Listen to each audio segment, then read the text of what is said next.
Hi all, welcome back to our channel. എന്തൊക്കെയുണ്ട് വിശേഷങ്ങൾ? സുഖമല്ലേ എല്ലാവർക്കും? ഇന്നൊരു ഈവനിങ് വ്ളോഗാണ് കേട്ടോ. സൂര്യൻ വരാറായ നേരം നോക്കിയിട്ട് ഞാൻ ഡോറൊക്കെ തുറന്ന് ഇങ്ങനെ പുറത്തേക്ക് ഇറങ്ങിയതാണ്. രാവിലെ അങ്ങ് അടച്ചിട്ടിട്ടുണ്ടെങ്കിൽ ഇവരൊക്കെ പോയി അടച്ചിട്ടുണ്ടെങ്കിൽ പിന്നെ സൂര്യൻ വരുന്ന നേരത്തെ ഞാനിങ്ങനെ തുറക്കാറൊക്കെ ഉള്ളൂ.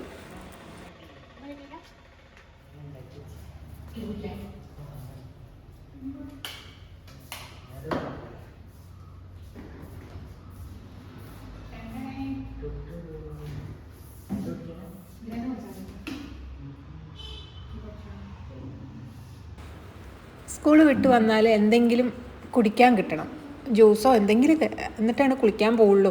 അതിൻ്റെ മുൻപ് എത്ര പറഞ്ഞാലും കാര്യമില്ല. എന്തെങ്കിലും കുടിക്കാൻ കിട്ടിയാലാണ് അത്ര അവന് എന്താ പറയുക, ക്ഷീണം മാറുള്ളൂ, കുളിക്കാനുള്ള ഒരു ഇത് കിട്ടുള്ളൂ അത്ര. അപ്പോൾ എന്തെങ്കിലും കുടിച്ചിട്ട് കുളിക്കാം, എന്നിട്ട് പിന്നെ വന്നിട്ട് ബാക്കിയുള്ള ഭക്ഷണം കഴിക്കും. ഇത് പാലും റോബസ്റ്റ പഴവും ഡേറ്റ്സും കൂടിയിട്ട് ജ്യൂസ് അടിച്ചതാണ് കേട്ടോ. ഈ ജ്യൂസർ ജീപ്പാസിൻ്റെ ആണ് കേട്ടോ.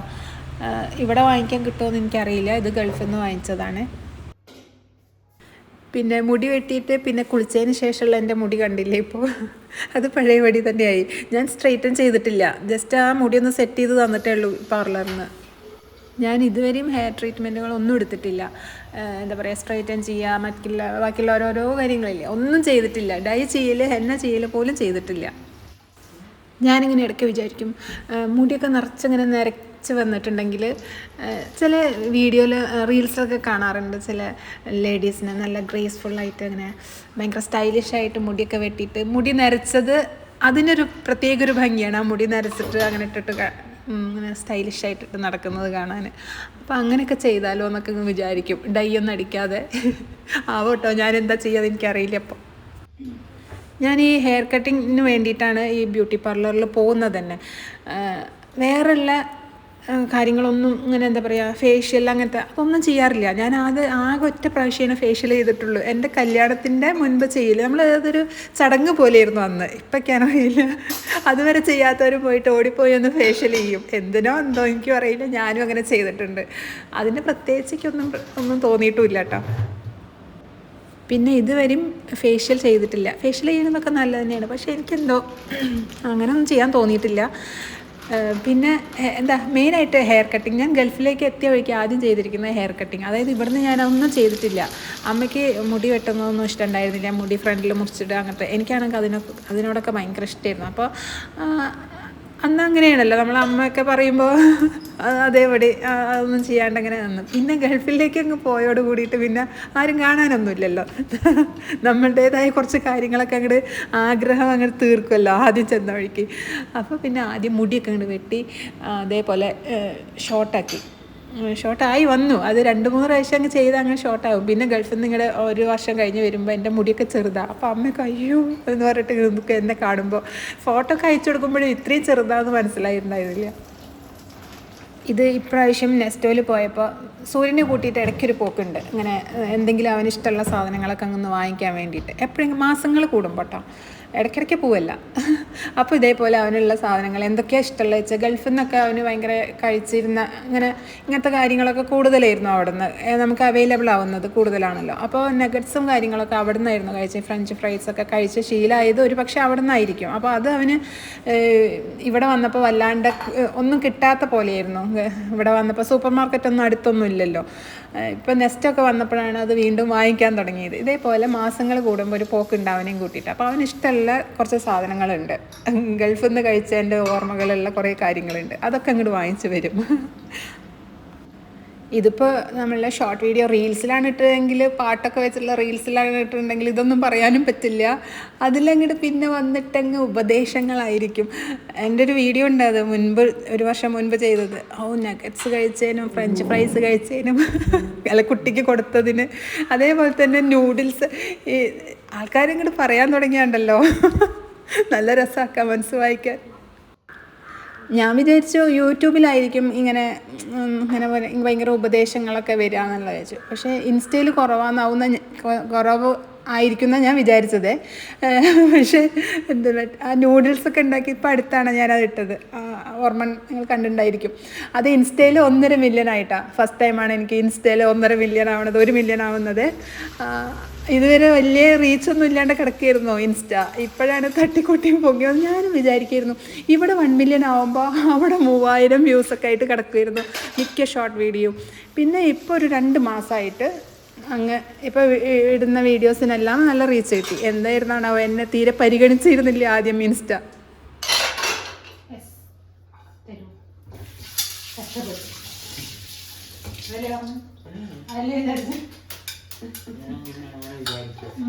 ഒരു പ്ലേറ്റ് എഴുതുന്നതിന് രക്ഷപ്പെട്ടില്ലേ? എന്നാൽ കഴിക്കാണോ മറ്റേ?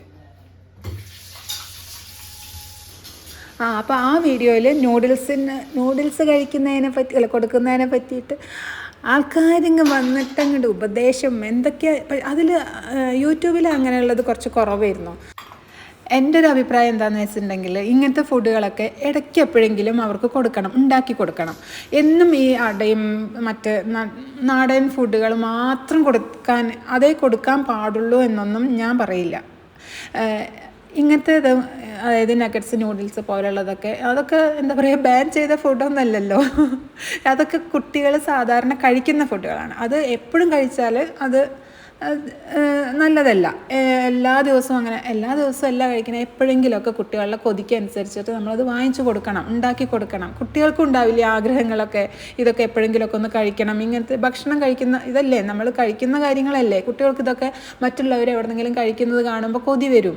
അപ്പോൾ നമ്മളായിട്ട് എന്തെങ്കിലുമൊക്കെ ഇങ്ങനത്തതൊക്കെ വാങ്ങിച്ചു കൊടുക്കണം എന്നാണ് എൻ്റെ ഒരു പക്ഷം കേട്ടോ. ഇതെല്ലാവരും ചെയ്യണം എന്നല്ല ഞാൻ പറയുന്നത്. ഇപ്പോൾ മിക്കതും ഡ്രസ്സുകളൊക്കെ ടെറസിൻ്റെ മുകളിൽ കൊണ്ടുപോയിട്ടിട്ടാണ് ഉണക്കുക. താഴെ അധികം ഇപ്പോൾ വെയിൽ വരുന്നില്ല. ഈ മാസങ്ങളിൽ അധികം വെയിൽ ഈ ഭാഗത്ത് ഉണ്ടാവില്ല തോന്നുന്നുണ്ട്. അപ്പോൾ എല്ലാം മേലെ കൊണ്ടുപോയിട്ടിടും. അപ്പോൾ അവിടെ കൊണ്ടുപോയിട്ടുണ്ടെങ്കിൽ പെട്ടെന്ന് അങ്ങ് ഉണങ്ങും ചെയ്യും. അപ്പോൾ ഞാൻ അകമ്പുറം മറിച്ചിട്ടാണ് ഡ്രസ്സ് വിരിച്ചിടുക, അല്ലെങ്കിൽ അത് മൊത്തം നിറച്ച് പോവും. വൈകുന്നേരങ്ങളിൽ എനിക്ക് ഇങ്ങനെ അധികം കിച്ചണിൽ പണികളൊന്നും ഉണ്ടാവാറില്ല. എന്തെങ്കിലും ഇതേപോലെയൊക്കെ കുറച്ച് ഇതുണ്ടായിരിക്കും. പിന്നെ വല്ല അരി അരച്ച് വെക്കാനോ അങ്ങനെ ദോശയ്ക്കോ അല്ലെങ്കിൽ വെള്ളപ്പത്തിനോ അങ്ങനെയുള്ള എന്തെങ്കിലും അരച്ച് വെക്കാനുണ്ടായിരിക്കും. ചില ദിവസം പിറ്റേന്നൊക്കെ എന്തെങ്കിലും എന്താ പറയുക കഷ്ണങ്ങൾ വെജിറ്റബിളൊക്കെ എന്തെങ്കിലും കട്ട് ചെയ്യാനുണ്ടെങ്കിൽ അല്ലെങ്കിൽ അത്ര തിരക്കുള്ള ദിവസമൊക്കെ ആണെങ്കിൽ അങ്ങനെ ചെയ്ത് വെക്കും. അല്ലെങ്കിൽ ഇത്രയൊക്കെ പണികളൊക്കെ ഉണ്ടാവുള്ളൂ. അധിക ദിവസം ചോറും കറിയൊക്കെ ഉച്ചയ്ക്ക് വെക്കുന്നതൊക്കെ തന്നെയായിരിക്കും. ചില ദിവസം മാത്രം ഒരു മാറ്റത്തിന് ചപ്പാത്തി ഉണ്ടാക്കും, അല്ലെങ്കിൽ വേറെ എന്തെങ്കിലും നെയ്ച്ചോറും ചിക്കൻ കറി എന്തെങ്കിലും ഉണ്ടാക്കും. അങ്ങനെ ഇതിപ്പോൾ ഇഡ്ഡലിക്ക് വേണ്ടി അരച്ച് വെച്ചതാണ്. അതിൽ ഞാൻ ഒന്നിച്ചാണ് ഇട്ടിരിക്കുന്നത്. ഉഴുന്നും അരിയും ഉലുവയും എല്ലാം കൂടി ഒന്നിച്ചായിട്ടിരിക്കുന്നത്. അപ്പോഴും അത് പൊങ്ങിക്കോളും. അത് സെപ്പറേറ്റ് ആക്കൊന്നും വേണ്ട. പിന്നെ നമ്മളത് മുൻപ് ചെയ്തു പോന്നിരുന്ന ഒരു സിസ്റ്റം ഉണ്ടല്ലോ, ആദ്യം ഉഴുന്നരയ്ക്കണു പിന്നെ അരി അരയ്ക്കണു എന്നുള്ളത്. അത് ഞാൻ ഇടയ്ക്ക് ഇങ്ങനെയും ചെയ്യും. അപ്പോഴും നല്ലപോലെ കിട്ടും. പിന്നെ ഇതൊക്കെ ഇങ്ങനെ കുതിർത്തിടുന്ന വെള്ളം നമുക്ക് അത് അരയ്ക്കാനെടുക്കാം കേട്ടോ. എനിക്കെന്തോ അങ്ങനെ തോന്നാറില്ല. ഞാൻ കഴുകിയിട്ടൊക്കെ തന്നെയാണ് വെക്കുക കുതിർത്താനിടുന്നത്. പക്ഷേ എന്താ അറിയില്ല, ഞാൻ ആ വെള്ളം ഒഴിച്ചു കളയും. നേരത്തെ ഈ പുറത്തുനിന്ന് വാങ്ങിച്ചു കൊടുക്കുന്ന ഫുഡിൻ്റെ കാര്യമൊക്കെ പറഞ്ഞില്ലേ, ഇവനൊക്കെ തീരെ ചെറുതിൽ അങ്ങനത്തെ ടിൻ ഫുഡ് അങ്ങനത്തതൊന്നും ഞാൻ കൊടുത്തിട്ടില്ല. കുറച്ച് വലുതായതിന് ശേഷമാണ് ഇപ്പോൾ അവൻ്റെ ഇഷ്ടമുള്ളതൊക്കെ. അപ്പോഴല്ലേ കുട്ടികൾക്ക് ഒരു ആഗ്രഹങ്ങളൊക്കെ വരുന്നത്. അപ്പോൾ അത് ഇങ്ങനത്തെ ഒക്കെ ഓരോ ഫുഡൊക്കെ അങ്ങനത്തെ ഒക്കെ വാങ്ങിച്ചു കൊടുക്കാറുണ്ട്, അല്ലെങ്കിൽ ഉണ്ടാക്കി കൊടുക്കാറുണ്ട്. തീരെ ചെറുതിൽ എന്താ പറയുക, സെറിലാക്ക് പോലും കൊടുത്തിട്ടില്ല. ഒരു പ്രാവശ്യം ഞാൻ വാങ്ങിച്ചിട്ടുണ്ട് സെറിലാക്ക്. നമ്മൾ ദൂരെ യാത്രയൊക്കെ പോകുന്ന സമയത്ത് അങ്ങനെ എന്തെങ്കിലും കൊടുക്കാമെന്ന് വിചാരിച്ചിട്ട് അവനന്ന് കൈക്കുഞ്ഞാണ്. അപ്പോൾ ഫ്ലാസ്കിൽ ചൂടുവെള്ളവും ഇതും സെറിലാക്ക് ബോട്ടിലൊക്കെ വാങ്ങിക്കില്ലേ, ടിന്നൊക്കെ വാങ്ങിച്ചിട്ട് അങ്ങനെ കൊണ്ടുപോയിരുന്നു. എന്നിട്ട് അത് ഒരു പ്രാവശ്യം എപ്പോഴും അങ്ങനെ ആ യാത്രക്കിടയിൽ ഇത്തിരി എന്തോ കൊടുത്തു എന്നാണ് ഓർമ്മ. എന്നിട്ട് അതങ്ങനെ നല്ല രസമാണ് കേട്ടോ, നല്ല ടേസ്റ്റാണ് ആ സെറിലാക്ക്. ഞാൻ കഴിച്ചിട്ടുണ്ട്. അപ്പോൾ അതങ്ങനെ ഇരിക്കുന്നു. ഞാൻ ഗൾഫിൽ പോയപ്പോൾ അത് ഗൾഫിൽ നിന്നാണ്. അപ്പോൾ അതങ്ങനെ ഇരിക്കുന്നുണ്ട്. അപ്പോൾ ഒരു ദിവസം ഞാൻ അധികം റാഗി, സൂചി ഗോതമ്പ് ഇതാണ് അവന് കൊടുക്കുന്നത്, കുറുക്കി കൊടുക്കുക ചെയ്യുക. അപ്പോൾ ഇതിങ്ങനെ ഇരിക്കുന്നുണ്ടപ്പോൾ ശരി കൊടുക്കാമെന്ന് വിചാരിച്ചിട്ട് അത് കൊടുത്തു കഴിഞ്ഞപ്പോൾ കുറച്ച് കഴിഞ്ഞപ്പോൾ അവൻ ഛർദ്ദിക്കാൻ തുടങ്ങി. ഞാനും അവന് മാത്രമല്ലേ ഉള്ളൂ ഫ്ലാറ്റിൽ. അപ്പോൾ ഫ്ലാറ്റ് മാറിയ സമയമായിരുന്നു. അപ്പോൾ അടുത്തുള്ള ഹോസ്പിറ്റലൊന്നും അറിയില്ല എനിക്ക്. എന്നിട്ട് ഞാൻ അടുത്ത് ചെന്ന് വാച്ച്മാനെയും കൂട്ടിയിട്ടാണ് ഹോസ്പിറ്റലിൽ പോയിട്ട്. അപ്പോൾ അവിടെ ചെന്നപ്പോൾ ഡോക്ടർ പറഞ്ഞു എന്താ കഴിച്ചതെന്നൊക്കെ ചോദിച്ചപ്പോൾ ഇതൊക്കെ പറഞ്ഞപ്പോൾ നീ എന്തിനാ കുട്ടിക്ക് ആട്ട കൊടുത്തത്, അതെപ്പോഴും എനിക്ക് നല്ല ഓർമ്മയുണ്ട്. ഡോക്ടർ അതായത് സെർലാക്ക് കൊടുത്തു എന്ന് പറഞ്ഞപ്പോൾ സെർലാക്ക് വീറ്റാണ് കൊടുത്തത് എന്ന് ഞാൻ പറഞ്ഞു. അപ്പോൾ എൻ്റെ അടുത്ത് ചോദിച്ചു, എന്തിനാ കുട്ടിക്ക് ആട്ട കൊടുത്തത്? പിന്നെ അത് പിന്നെ കൊടുത്തിട്ടില്ല. ആ സെർലാക്ക് ഞാനാണ് പിന്നെ കഴിച്ചത്. അപ്പോൾ ഈ റാഗി ഇവിടുന്ന് നാട്ടിൽ നിന്ന് പോണ സമയത്ത് അമ്മ റാഗി അരച്ച് അതിൻ്റെ അതെടുത്തിട്ട് അങ്ങനെ അരച്ച് കഴിഞ്ഞിട്ട് അതിൻ്റെ നമ്മളിപ്പോൾ ഈ കൂവൊക്കെ ചെയ്യില്ലേ, അതുപോലെ തന്നെ അതിൻ്റെ പൊടിയൊക്കെ ഊറി വരുന്നതൊക്കെ മാറ്റി അത് ഉണക്കി ആയിട്ടാണ് എനിക്ക് കൊടുത്തയച്ചിരുന്നത്. പിന്നെ അവിടെ അത് കഴിഞ്ഞതിന് ശേഷം പിന്നെ ഞാൻ അവിടെ നിന്ന് തന്നെ റാഗി വാങ്ങിക്കുക. നമ്മുടെ അടുത്ത് പിന്നെ അങ്ങനെ കൊടുത്തയക്കേണ്ട പറഞ്ഞു. ഒരു ദിവസം ഞാനത് കഴിഞ്ഞപ്പോൾ അതിങ്ങനെ റാഗി അപ്പോഴേ പൊടിച്ച് അങ്ങനെ മിക്സിയിൽ അരച്ചിട്ട് അങ്ങനെ ഇതേപോലെ ഉണ്ടാക്കിയപ്പോൾ നല്ല ടേസ്റ്റ്. ഈ ഉണക്കി പൊടിച്ച് എടുത്തുണ്ടാക്കണേക്കാളും ടേസ്റ്റാണ് അപ്പോഴേ ഉണ്ടാക്കുകയാണെങ്കിൽ. അപ്പോൾ പിന്നെ ഞാൻ എപ്പോഴും അങ്ങനെയാണ് ചെയ്തിരിക്കുന്നത്. അവന് റാഗി അപ്പോഴേ അങ്ങനെ അരച്ച് മിക്സിയിൽ അരച്ചിട്ട് അതിങ്ങനെ 2-3 പ്രാവശ്യം അതിൻ്റെ വെള്ളമൊക്കെ കളഞ്ഞ് വേസ്റ്റൊക്കെ കളഞ്ഞ് അതിന് ആ പൊടി വരില്ലേ, അങ്ങനെ അത് കുറുക്കിയിട്ട് പാലിൽ കുറുക്കിയിട്ടും അങ്ങനെയൊക്കെയാണ് ഉണ്ടാക്കി കൊടുത്തിരുന്നത്. പനം കൽക്കണ്ടം അങ്ങനെയൊക്കെ ഇട്ടിട്ട്. ഇതൊക്കെ കൊടുക്കുന്നത് 6 മാസമൊക്കെ കഴിഞ്ഞതിന് ശേഷമാണ് കേട്ടോ. 6 മാസം പിന്നെ ബ്രസ്റ്റ് ഫീഡിങ് മാത്രമാണല്ലോ. അത് കഴിഞ്ഞിട്ടാണ് ഇങ്ങനെയൊക്കെ കൊടുക്കാൻ തുടങ്ങിയിട്ടുള്ളത്. 1 വയസ്സ് കഴിഞ്ഞപ്പോഴൊക്കെയാണ് ഞാൻ ചോറൊക്കെ ചെറുതായിട്ടൊക്കെ കൊടുത്തു തുടങ്ങി. അപ്പോൾ അപ്പോഴും അവന് വലിയ ഇഷ്ടമില്ലായിരുന്നു. അപ്പോഴും ഈ കുറുക്കിൻ്റെ ആളായിരുന്നു അവൻ. അതേപോലെ സൂചി ഗോതമ്പും അങ്ങനെ തന്നെയാണ്. സൂചി ഗോതമ്പ് അറിയില്ല, അതിങ്ങനെ കൈകൊണ്ട് ഞെരടിയിട്ട് ആക്കിയാൽ മതി. അപ്പോഴും അതിലും പനം കൽക്കണ്ടം ഇട്ടിട്ട് വെറുതെ വെള്ളത്തിലിട്ടിട്ട് കുറുക്കിയിട്ടൊക്കെ കൊടുക്കും. ഇന്ന് ചിക്കൻ ഓർഡർ ചെയ്തിരുന്നതാണ്, പക്ഷേ വന്നില്ല. അപ്പോൾ ഇന്ന് ചപ്പാത്തി ഉണ്ടാക്കാമെന്ന് വിചാരിച്ചു. രാവിലത്തെ മുട്ടക്കറി ഇരിക്കുന്നുണ്ട്. അല്ലെങ്കിൽ ഇന്ന് ചിക്കൻ കറിയും ചിക്കൻ ഫ്രൈയും നെയ്ച്ചോറും ഒക്കെ ആക്കാനുള്ള പരിപാടിയിലായിരുന്നു. ചിക്കൻ ഫ്രൈ എന്ന് പറയുന്നത് ഇന്നത്തെ ദിവസത്തിന് എടുക്കാനുള്ള അത് പിറ്റേ ദിവസത്തിന് മുളകൊക്കെ തേച്ച് വെക്കാൻ വേണ്ടിയിട്ടാണ് കേട്ടോ. അപ്പോൾ അതാണ് ഞാനത് ഒരു മസാല അരയ്ക്കാനുള്ളൊരു പരിപാടി ഇട്ടിട്ടുണ്ടായിരുന്നു. അത് ഇവിടുത്തെ കഴിഞ്ഞിട്ടുണ്ടായിരുന്നു. ഞാൻ എപ്പോഴും പറയില്ല ഇങ്ങനത്തെ മസാല അരച്ച് വെക്കാറുണ്ട് എന്നുള്ളത്. അപ്പോൾ അത് തീർന്നുണ്ടായിരുന്നു. അപ്പോൾ അത് അരച്ച് വെക്കാമെന്ന് വിചാരിച്ചപ്പോഴാണ് പിന്നെ ചിക്കനൊന്നും വന്നില്ല. എന്നാലും അതങ്ങ് വിചാരിച്ചതല്ലേ വിചാരിച്ചിട്ട് അതങ്ങ് ചെയ്തു വെച്ചതാണ്. എൻ്റെ അടുത്ത് ഇതിൽ പേര് ഞാൻ മറന്നുപോയി. എങ്ങനെയായിരുന്നു സൂര്യൻ ചെറുതായിരിക്കുന്ന സമയത്ത്, കുഞ്ഞുവാവായിരിക്കുന്ന സമയത്ത് ഗൾഫിൽ ഒറ്റയ്ക്ക് ഇങ്ങനെ കാര്യങ്ങളെല്ലാം നോക്കിയിരുന്നത്, കുഞ്ഞിനെ നോക്കിയിരുന്നത് എങ്ങനെയാണെന്നുള്ളതൊക്കെ ഒന്ന് പറയണം എന്നൊക്കെ പറഞ്ഞിരുന്നു. ഇപ്പോൾ കുറച്ച് ദിവസം മുൻപ് വരെ എനിക്ക് ആ പേര് ഓർമ്മ ഉണ്ടായിരുന്നു ആ ചോദിച്ചത്. അപ്പോൾ ഇപ്പം ഞാനത് വോയിസ് ഓവർ കൊടുക്കുമ്പോൾ മറന്നുപോയി. അത് ഏത് വീഡിയോന് താഴെയാണെന്നുള്ളതും ഞാൻ മറന്നുപോയി. അപ്പോൾ എന്തായാലും ഈ വീഡിയോ ഇപ്പോൾ അവർ കാണുന്നുണ്ടെങ്കിൽ ഞാനാണെന്ന് പറഞ്ഞിട്ടെങ്കിൽ കമൻറ്റ് ഇട്ടാൽ മതി. ഞാൻ അതിന് താഴെ വന്നിട്ട് ഞാൻ റിപ്ലൈ ഇടാം. അതാണിപ്പോൾ അവന് കൊടുത്തിരുന്ന ഫുഡിൻ്റെ കാര്യമൊക്കെ ഞാൻ ഇങ്ങനെ പറഞ്ഞത്. പിന്നെ അതുപോലെ അവൻ ഉറങ്ങുന്ന സമയത്ത്, തീരെ കുഞ്ഞുങ്ങളായിരിക്കുന്ന സമയത്ത് അവരുടെ സമയത്തിനനുസരിച്ചിട്ട് വേണം നമ്മൾ നിൽക്കാൻ. അതായത് നമ്മളെ ഇഷ്ടത്തിന് ഉറങ്ങുക, നമ്മളെ സമയത്തിന് പണി ഇത് അങ്ങനെയല്ല. കുഞ്ഞുവാകളുള്ള സമയത്ത് അവരുടെ സമയത്തിനനുസരിച്ചിട്ട് വേണം നമ്മളുടെ കാര്യങ്ങൾ ചെയ്യാൻ. അവർ കിടന്നുറങ്ങുമ്പോൾ നമ്മളും കൂടെ കിടന്നുറങ്ങരുത്. പിന്നെ ക്ഷീണം കാര്യങ്ങളൊക്കെ ഉണ്ടെങ്കിൽ ഉറങ്ങുക, അതല്ല പറയുന്നത്. ഡെയിലി അങ്ങനെ ഒരു ശീലം ആവണ്ടെന്നല്ല, എല്ലാവരുടെ അടുത്തും പറയല്ല. അവൻ ഉറങ്ങുന്ന സമയം നോക്കിയിട്ട് ഞാൻ ബാക്കി കാര്യങ്ങൾ, കിച്ചണിലെ പണികളും ബാക്കി എൻ്റെ ഒക്കെ ഓരോന്ന് ചെയ്തിലൊക്കെ അവൻ ഉറങ്ങുന്ന സമയത്തായിരുന്നു. അത് നോക്കിയിട്ട് കുളിക്കൽ കാര്യങ്ങളൊക്കെ ഉണ്ടാവുമല്ലോ. ഞാൻ അങ്ങനെ അവനെ കൂട്ടിയിട്ട് ബാത്റൂമിലേക്ക് ഇതുവരെ പോയിട്ടില്ല. പോകുന്നത് തെറ്റാണെന്ന് പറയല്ല. കുഞ്ഞു കുട്ടികളെ കൂട്ടിയിട്ട് ഒരു എന്താ പറയുക, ഒരു നിവൃത്തിയില്ലാതെ നമ്മൾ ഇങ്ങനെ അമ്മമാർ കുട്ടികളെ നോക്കാൻ ആരും ഉണ്ടാവില്ല. കുട്ടികൾ ഭയങ്കര കരച്ചിലും വാശിയും ഒക്കെ ആകുമ്പോൾ അകത്തേക്ക് കയറ്റും നമ്മൾ മാത്രം. പക്ഷേ ഞാൻ അങ്ങനെ ചെയ്തിട്ടില്ല. ഞാനിങ്ങനെ ഒരു അഡ്ജസ്റ്റ്മെൻറ്റിൽ ഇങ്ങനെ പോവുമായിരുന്നു. അവന് ഉറങ്ങുന്ന സമയം നോക്കിയിട്ട് കുളിയും കാര്യങ്ങളും എങ്ങനെയൊക്കെയോ ശരിയാക്കിയിട്ടുണ്ട്. അവനും വാശിയുള്ള കുട്ടിയും കരച്ചിലും വികൃതിയും ഒക്കെ ഉള്ളതാണ്. പക്ഷേ എങ്ങനെയാണെന്ന് അറിയില്ല, അവൻ ഇങ്ങനെ ഉറങ്ങുന്ന സമയം അങ്ങനെയൊക്കെ നോക്കിയിട്ടൊക്കെ തന്നെയായിരുന്നു എൻ്റെ കാര്യങ്ങൾ ഞാൻ ചെയ്തിരുന്നത്. എന്ത്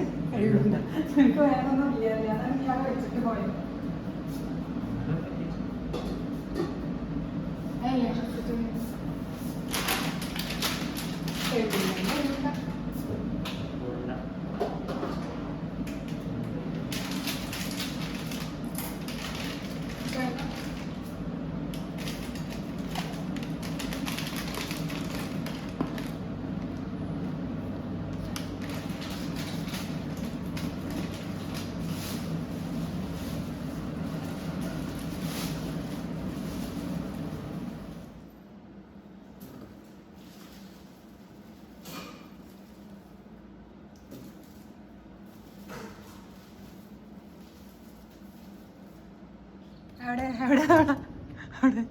അമ്മേ, ഞാനിങ്ങടെ നിൽക്കാതെ പിടിക്കണമെങ്കിൽ അങ്ങോട്ട് ചാടുവോ? വേണ്ട, അത് ഇന്നെ നോക്കണേ. ഞാൻ ഇങ്ങോട്ട് അമ്മേ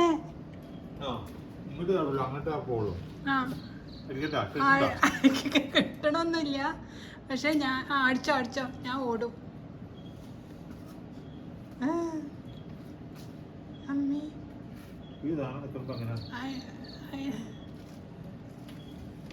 അയ്യാ അമ്മേ അമ്മേ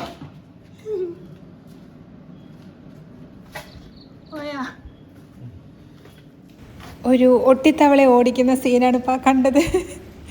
സത്യം പറഞ്ഞാൽ ഞാൻ ഈ വീടിൻ്റെ ജനലുകളൊക്കെ ഇരുട്ടുമ്പോഴേക്കും അടയ്ക്കുന്നത് തവളി പേടിച്ചിട്ടാ.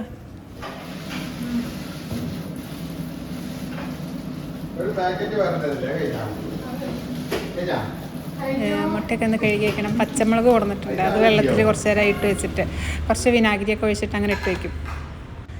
പിന്നെ ഉള്ളിയൊക്കെ ഞാൻ വെക്കുന്ന സ്ഥലം കാണിക്കാറില്ലേ, അങ്ങനെ വെക്കുക. അതിൽ വെച്ചിട്ടുണ്ടെങ്കിൽ കേടുവരില്ല, എയർ സർക്കുലേഷൻ ഉണ്ടല്ലോ. ഈ പച്ചമുളക് ഇങ്ങനെ കഴുകിയിട്ട് ഇതിൽ തന്നെ അങ്ങ് വാലാൻ വെക്കും. എന്നിട്ട് ഇതുകൊണ്ട് ജസ്റ്റ് എന്തെങ്കിലും വെച്ചിട്ട് ഒന്ന് അടച്ച് വെക്കും. എന്നിട്ട് നാളെ രാവിലെ എടുത്തിട്ട് ഇങ്ങനെ നിവർത്തി പരത്തിയൊക്കെ ഇട്ടിട്ട് ഉണക്കി ഫ്രിഡ്ജിനകത്തേക്ക് മാറ്റുള്ളൂ. അല്ലെങ്കിൽ രാത്രിയൊക്കെ വല്ല പല്ലിയൊക്കെ അടുത്ത് കൂടെ പോയാലോ, അപ്പോൾ അത് നിവർത്തിയിടില്ല, അങ്ങനെ വിരിച്ചിടില്ല. പിന്നെ എല്ലാവരും പറയുന്നതാണ് കുട്ടികളുള്ള വീട്ടിൽ ഇങ്ങനെ ചോരൊക്കെ ആകെ വൃത്തികേടായിരിക്കും, വീടൊക്കെ ആകെ വൃത്തികേടായിരിക്കും. ഞാൻ ഇതിനു മുമ്പ് പറഞ്ഞിട്ടുണ്ടല്ലോ അല്ലേ. കുറേയൊക്കെ നമ്മൾ ശ്രദ്ധിക്കുന്ന പോലെയൊക്കെ തന്നെയാണ് കുട്ടികൾക്ക് എല്ലാ ഫ്രീഡും എല്ലാ വികൃതി തരങ്ങളും എല്ലാം നമ്മളുടെ വീട്ടിൽ തന്നെയാണ് നടത്താൻ പറ്റുള്ളൂ. അതിനുള്ളതൊക്കെ നമ്മളിങ്ങനെ സ്ട്രിക്റ്റായിട്ട് നിന്നിട്ടൊന്നും കാര്യമില്ല. പക്ഷേ നമ്മൾ മെയിൻറ്റെയിൻ ചെയ്ത് പോകേണ്ടത് നമ്മൾ തന്നെ അങ്ങ് ചെയ്തിട്ടുണ്ടെങ്കിൽ ഒരു പരിധി വരെ വൃത്തിയായിട്ട് കൊണ്ട് നടക്കാൻ പറ്റുമെന്നാണ് ഞാൻ വിചാരിക്കുന്നത്. ചിലപ്പോൾ അതല്ല എന്ന് പറയുന്നവരുണ്ടായിരിക്കാം, ശരിയായിരിക്കും. അത് ഓരോരുത്തരുടെ രീതികൾ ഓരോ പോലെയാണല്ലോ. മുൻപ് ഇവൻ സൈക്കിൾ ചവിട്ടാൻ പഠിച്ചത് ഞങ്ങൾ ഗൾഫിലായിരുന്ന സമയത്ത് ഫ്ലാറ്റിലായിരുന്നു. അപ്പോൾ ആ സമയത്ത് കോറിഡോറിലൊന്നും സൈക്കിൾ ചവിട്ടാൻ, അതായത് വേറെ ആൾക്കാർ പല രാജ്യക്കാരായിരിക്കും, പല ടൈമിൽ ജോലിക്ക് പോകുന്നവരായിരിക്കും. അപ്പോൾ അവരെ ഡിസ്റ്റർബ് ചെയ്യുന്ന പോലെയാണ് ഈ സൈക്കിൾ ചവിട്ടാൻ. അവരുടെ ഡോറിൻ്റെ മുകളിലൊക്കെ ചെന്ന് മുട്ടുക വീഴാൻ പോവുകയൊക്കെ ചെയ്യുമ്പോൾ അപ്പോൾ ഈ റൂമിനകത്ത് ഫ്ലാറ്റിനകത്ത് വെച്ചിട്ടാണ് അവൻ സൈക്കിൾ ചവിട്ടി പിടിച്ചത്. അത് നമുക്ക് ആലോചിക്കാവുന്നേ ഉള്ളൂ. വലിയ, അതായത് അതുവരെ അവൻ 3 ചക്രമുള്ളതൊക്കെ ഓടിച്ചിട്ട് 2 ഇതിലേക്ക് മാറുമ്പോൾ അങ്ങോട്ടും ഇങ്ങോട്ടൊക്കെ ബാലൻസ് ആയിട്ട് വീഴുമ്പോൾ ഈ ചുവരിൻ്റെ മുകളിൽ നിറച്ച് വരയും കുറിയും ആകെ ചുവരൊക്കെ വൃത്തികേടായിരുന്നു. ശരിയാണ്, 1 മാസത്തോളം അവന് സൈക്കിൾ ഓടിക്കാൻ വേണ്ടിയിട്ട് വീട്, അത് ഞങ്ങൾ ജോലിക്ക് പോകും, അവൻ വന്നിട്ടുണ്ടെങ്കിൽ പറ്റില്ല എന്നും പറയാൻ പറ്റില്ല, കുട്ടികളല്ലേ, വേറെ ഇപ്പോൾ എവിടെ പോയിട്ട് അവൻ പഠിക്കുക, അവൻ ഒറ്റയ്ക്കുള്ള സമയത്ത് ആ സൈക്കിൾ ഓട്ടിയിട്ട് ആകെ വൃത്തികേടായിരുന്നു. ശരി, വിട്ടുകൊടുത്തു. 1 മാസത്തോളം അങ്ങനെ സൈക്കിൾ ചവിട്ട് പഠിച്ചതിന് ശേഷം പിന്നെ ഇനി അകത്ത് സൈക്കിൾ ഇങ്ങനെ ചവിട്ടരുത്. കഴിഞ്ഞതിന് ശേഷം ഞങ്ങൾ തന്നെ പെയിൻറ്റ് വാങ്ങിച്ച് ബ്രഷും വാങ്ങിച്ച് ഞങ്ങളത് പെയിൻറ്റ് ചെയ്തിട്ടു. അങ്ങനെയൊക്കെ ഇങ്ങനെ മെയിൻറ്റെയിൻ ചെയ്തിങ്ങനെ പോയിരുന്നു. ചുവരിൻ്റെ മുകളിൽ എഴുതാനൊക്കെ കുട്ടികൾക്ക് ഭയങ്കര ഇഷ്ടമാണല്ലോ. അവന് എഴുതാനൊക്കെ തുടങ്ങിയിട്ടുണ്ട്, എഴുതാം. അപ്പോൾ ഞാനിങ്ങനെ നല്ല പോലെയൊക്കെ പറഞ്ഞ് വേറെ പേപ്പർ, ബാക്കി അവനിഷ്ടമുള്ള വേറെ തരം അങ്ങനത്തെ വലിയ പേപ്പറുകളൊക്കെ വാങ്ങിച്ചു കൊടുക്കും. ഇതൊക്കെ എന്താ സ്ലേറ്റ് അങ്ങനത്തെ കാര്യങ്ങളൊക്കെ വാങ്ങിച്ചു, ഇതിൽ ചെയ്യാണ് അങ്ങനെയൊക്കെ പറഞ്ഞിട്ട് നല്ല പോലെയൊക്കെ പറഞ്ഞു കൊടുക്കും. എന്നാലും അവൻ ഇടയ്ക്കൊക്കെ ഒരു വരയ്ക്കലുണ്ട്. അത് അപ്പോഴേ എന്തെങ്കിലുമൊക്കെ വെച്ച് ഞാനിങ്ങനെ വെള്ളമൊക്കെ കൂട്ടി സോപ്പൊക്കെ കൂട്ടിയിട്ട് ഇങ്ങനെ കഴുകിയിടും. പിന്നെ അവൻ്റെ അടുത്ത് നല്ല പോലെ ഇങ്ങനെ പറഞ്ഞു കൊടുത്ത് ഇടയ്ക്കിടയ്ക്ക് ഇങ്ങനെ പറയും, അങ്ങനെ ചെയ്യല്ലേ എന്നൊക്കെ ഇടയ്ക്ക് ഒരു ചെറിയൊരു ശാസനയുടെ രൂപത്തിലും പറയും. അങ്ങനെയൊക്കെ ആയിട്ട് എന്നാലും അവൻ വരയ്ക്കുകയൊക്കെ ചെയ്യും. നമ്മളിങ്ങനെ വൃത്തിയാക്കിക്കൊണ്ടിരിക്കുക. പിന്നെ ഈ പറഞ്ഞ കാര്യങ്ങളൊന്നും ആരും ചെയ്യണമെന്നോ ഇതുപോലെയാണ് വേണ്ടത് എന്നോ ഒന്നുമല്ല ഞാൻ പറയുന്നത് കേട്ടോ. ഞാൻ ചെയ്തിരുന്നത് എൻ്റെ അടുത്ത് ചോദിച്ച കാരണം പറഞ്ഞതാണ്. ഓരോരുത്തരും കുട്ടികളെ വളർത്തുന്നതും നോക്കുന്നതും വളർത്തിക്കൊണ്ടുവരുന്നതൊക്കെ ഡിഫറെൻ്റ് ആയിട്ടുള്ള രീതികളിലൂടെ ആയിരിക്കും. അത് അവരെ ഏറ്റവും നല്ല രീതിയിൽ തന്നെയാണ് ഓരോ അച്ഛനും അമ്മയും വളർത്തിക്കൊണ്ട് വരുന്നത്. അത് ഒരാളെ കണ്ട് അനുകരിക്കാനുള്ളതല്ല. അപ്പോൾ ഞാൻ എൻ്റെ രീതി ഞാൻ പറഞ്ഞു എന്നേ ഉള്ളൂ. ഇത് ഏറ്റവും മികച്ച രീതിയൊന്നുമല്ല, എനിക്ക് നല്ലതാണെന്ന് തോന്നുന്ന രീതിയിലാണ് ഞാനിങ്ങനെ വളർത്തിയത്. രാത്രി കിടക്കുന്നതിൻ്റെ മുൻപ് ഇതുപോലെ ഭക്ഷണമൊക്കെ കഴിച്ച് കഴിഞ്ഞാൽ ഇതുപോലെ ചെറിയ രീതിയിലൊരു ക്ലീനിങ് അത്രയേ ഉണ്ടാവാറുള്ളൂ. മറ്റേത് നമ്മൾ കാര്യമായ ക്ലീനിങ്ങൊക്കെ രാവിലെ അടിച്ചു വാരി തുടയ്ക്കുക, അങ്ങനെയുള്ള ആ സമയത്ത് കിച്ചണൊക്കെ ഒരു ക്ലീനിങ് ഒക്കെ ഉണ്ടല്ലോ. അത് കഴിഞ്ഞാൽ പിന്നെ ഇപ്പോൾ അങ്ങനെ കാര്യമായിട്ടൊന്നും ചെയ്യാനുണ്ടാവില്ല. ഇതുപോലെ സ്റ്റൗവൊക്കെ ഒന്ന് തുടയ്ക്കുക, ചുറ്റുപാറും കൗണ്ടർ ടോപ്പൊക്കെ ഒന്ന് തുടയ്ക്കുക, അങ്ങനെയൊക്കെ ഉള്ളൂ. കാര്യമായ പണികളൊന്നും ഉണ്ടാവില്ല. രാവിലെ എഴുന്നേറ്റ് വരുമ്പോൾ കിച്ചനും ബാക്കി സ്ഥലങ്ങളൊക്കെ നല്ല നീറ്റായിട്ട് കാണണം. അതിനുള്ള ചെറിയ രീതിയിലുള്ള ക്ലീനിങ്. അപ്പോൾ ഇന്നത്തെ വ്ളോഗ് ഇത്രയേ ഉള്ളൂ. വ്ളോഗ് എല്ലാവർക്കും ഇഷ്ടമായി കാണുന്നതായിരിക്കണം. Thanks for watching. ബൈ.